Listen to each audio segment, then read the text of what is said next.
இன்றைய இறைவனின் வாக்கு.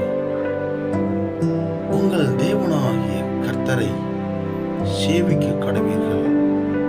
அவர் உன் அப்பத்தையும் உன் தண்ணீரையும் ஆசீர்வதிப்பார். வியாதியை உன்னிலிருந்து விலக்குவார்.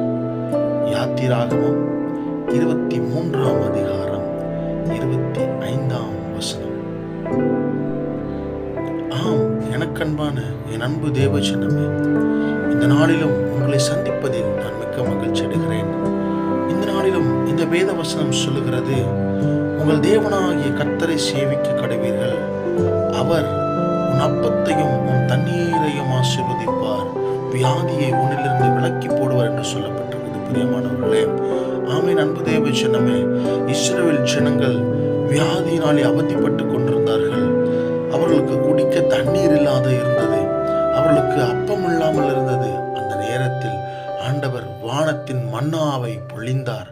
அவர்களுக்கு உணவளிக்க வானத்தின் மன்னாவை, தூதர்கள் உண்ணும் உணவை அவர்களுக்கு கொடுத்தார். பிரியமானவர்களே, அவர்களுக்கு தண்ணீர் கொடுக்கும்படியாய் கண்மலையை பிளந்து அந்த கண்மலையில் இருந்து வருகின்ற நீரூற்றை அவர்களுக்கு தண்ணீராய் குடிக்க கொடுத்தார்.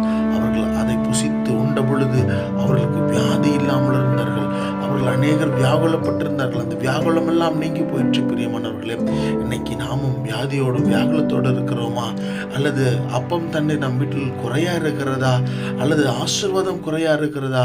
எதுவாயினும் ஆண்டவரிடத்தில் நாம் உண்மையாய் நேசிக்கும் பொழுது, ஆண்டவரை உண்மையாக நாம் தேடும் பொழுது, ஆண்டவர் நிச்சயமாய் அந்த ஆசீர்வாதத்தை நம்முடைய இல்லங்களில் கொடுக்க வல்லவராக இருக்கிறார். பிரியமானவர்களே, ஆமீன். அன்பு தேவஜனமே, நீங்கள் நிச்சயமாகவே ஆண்டவரை செவிப்பீர்கள் என்று நான் நம்புகிறேன்.